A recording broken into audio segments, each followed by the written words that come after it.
Hello and welcome back to the MMA Bar.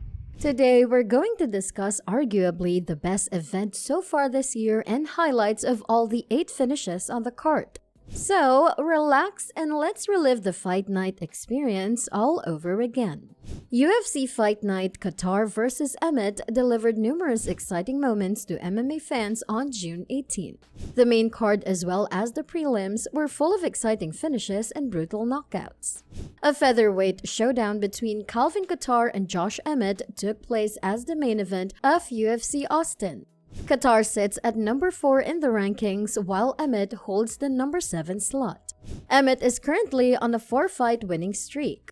Kattar would also be on a 4-fight streak, save for a loss to former champ Max Holloway. The co-main event featured a welterweight bout between Kevin Holland and UFC veteran Tim Means. The UFC was pretty generous with its bonus offerings on June 18. Every fighter who scored a finish on the card was awarded the Performance of the Night bonus. As a result, Kevin Holland, Joaquin Buckley, Gregory Rodriguez, Adrian Yanez, Jeremiah Wells, Ricardo Ramos, Cody Stamann, Phil Haas, and Roman Dolidze took home an additional sum of $50,000 each. In the main event of UFC Austin, Kattar and Emmett put on a must-watch spectacle as for 5 rounds, the two fighters fought back and forth. Their fight was awarded Fight of the Night and both competitors received a $50,000 bonus reward. UFC Austin was a thrill. The main event bout between Josh Emmett and Calvin Kattar may have been just a touch more cautious than fans would have hoped, but on a card where 9 of 13 fights ended inside the distance, fans were left with little to complain about in terms of entertainment value. Kevin Holland made it clear he's a force at welterweight. Damir Ismagulov continued his lightweight rise, and Gregory Rodriguez kept his status as a must-see action talent. Not to skip any finish, let's relive the experience by starting with the first fight of the night between Roman Dolidze and Kyle Daukaus in the middleweight division. Roman landed one of the loudest knees of the year on Kyle to finish the middleweight clash in the first round. In the next fight was a sublime performance from Haas, who kept Darren Wynn on the end of a constant barrage of strikes from the jump with a hard jab, front kicks, and a bevy of elbows every time Wynn got close enough to land counters. He finished Wynn by standing knockout, leaving his opponent blooded up. The next fight of the evening was a bantamweight clash between Cody Stamann and Eddie Wineland. Cody Stamann may have struggled with the edges of the bantamweight top 10, but it's very clear that Stamann is a good enough fighter to compete with just about anyone on the right night. Stamann went out, hurt Wineland in the first exchange of hard shots, and put him away shortly afterward. Cody scored a 59-second TKO against Eddie Wineland. Another devastating finish came in the featherweight clash between Ricardo Ramos and Danny Chavez. Ramos had Chavez on the back foot early but didn't opt to try and take the fight to the mat. Instead, he used Chavez's willingness to skirt the cage to lead him into a massive spinning elbow that sent Chavez to the realm of wind and ghosts. The final finish on the prelims came when Jeremiah Wells knocked out Cork McGee in what was arguably the most brutal knockout of the night. Wells flattened McGee with a vicious left hook in their welterweight bout and landed 2 extra shots on his knocked out opponent before Herb Dean reached to stop the fight. To start the main card was a fight that garnered so much attention. Tony Kelly found himself in hot water with many fans when he crudely disparaged Vivian Araujo and her trainers while cornering his girlfriend Andrea Lee during a recent UFC event. The situation made the thrilling Adrian Yanez the rooting favorite for many coming into this match. The two fighters exchanged words during Friday's ceremonial weigh-ins, and the animosity continued as both men flashed some taunts during the opening round of the bout. Yet it was Yanez's hands that did the real talking, as he scored a scintillating knockout of Kelly that included getting a few extra shots once Kelly appeared to already be unable to defend himself.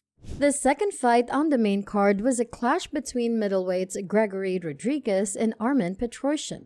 After picking up wins in his first 2 UFC bouts, Gregory "Robocop" Rodriguez had his momentum slowed when he suffered the split decision loss in February. RoboCop got back on the winning track with this dominating performance against Julian Marquez. Rodriguez rocked Marquez several times, but it was a series of smashing right hands that finally put the ultra-tough Marquez down for good in the 3rd minute of the opening round. The next finish on the card was by no other but the man who earned 2020's Knockout of the Year. Joaquin Buckley is known for his stunning 2020 highlight reel knockout of Impa Kasanganay, but on Saturday night, Buckley turned in the most complete fight of his career, battering Albert Derive with kicks and punches from a variety of angles in their middleweight bout. The damage piled up over the course of 2 rounds until Derive's eye was so badly swollen that the ringside physician refused to allow him to begin the final round. Buckley showed off some increased skill in grappling, defending well in the moments where Derive got the fight to the floor and getting back to his feet to continue pouring on damage. In the night's co-main event, Kevin Holland was set for a big welterweight showdown with Tim Means. From the opening bell, Holland was in control of the fight, using pure pace and aggression to keep Means on his back foot. By the time the 2nd round began, it was clear Means needed to figure out a way to completely change the course of the fight.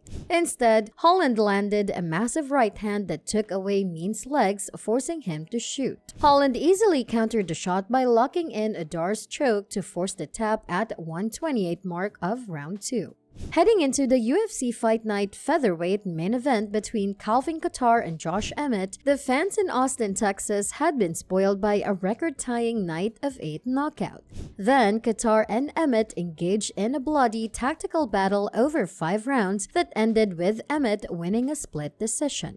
Kattar, bolstering a 23-6 record, had most recently competed in January of this year, earning a win against Giga Chikadze.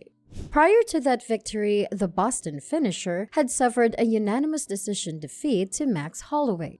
Meanwhile, Josh Emmett, with an 18-2 record, had entered tonight's UFC Austin main event sporting a 4-fight winning streak, his latest being a decision victory over Dan Ige.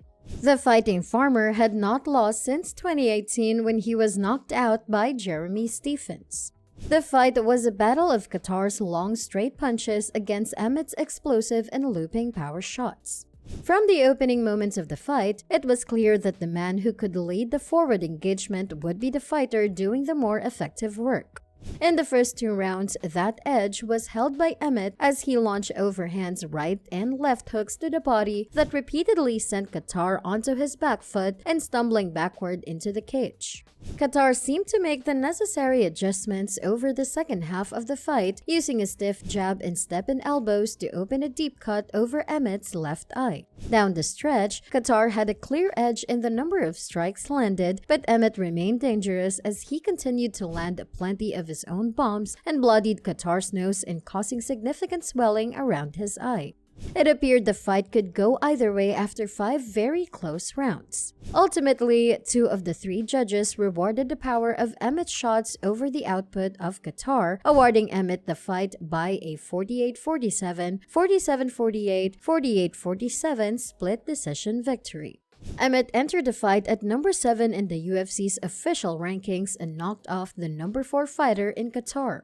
That was enough to lead Emmett to appeal to UFC President Dana White for a title shot at the winner of the UFC 276 featherweight title fight between champion Alexander Volkanovski and former champ Max Holloway.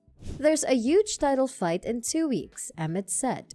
"I'm going to be sitting cage side to see who I've got next. Dana, give me my shot." While a majority of the media scorecards favored Kattar, Emmett had a very clear picture in mind of which rounds he won. He said, "I thought I was going to get screwed. I thought I won 4 rounds to 1. I had 4-1, at least 3-2, and when they split, I was like, come on. But it worked out in my favor." Discussing the outcome, Kattar said, "I thought I was landing the better shots, but I'm not a judge. So it went the way it did, but I thought I did enough to win the fight." While Kattar held a 130-107 edge in significant strikes, Emmett appeared to land more impact throughout the fight. Despite being only a fight night, this event was undoubtedly one of the best events this year. Several UFC fighters reacted to the fights on Twitter, and these are their reactions. Featherweight champion Alexander Volkanovski reacted, "My division is getting their shit together. This is what I like to see. Looking forward to this one. Let's see who wants it more. Hashtag UFC Austin." Tatiana Suarez reacted, "This fight is going to be lit. This entire card has been amazing. Hashtag UFC Austin." Bantamweight champion Aljamain Sterling reacted, "I got chills for this one. Kattar or Emmett, who y'all got? Hashtag UFC Austin." Cody Durden reacted, "Main event time, best fight this year. Hashtag UFC Austin." UFC featherweight Bryce Mitchell reacted, "I'm gonna be champion." Thank you for watching this video. That's all for now. Don't forget to like, subscribe, and hit that bell.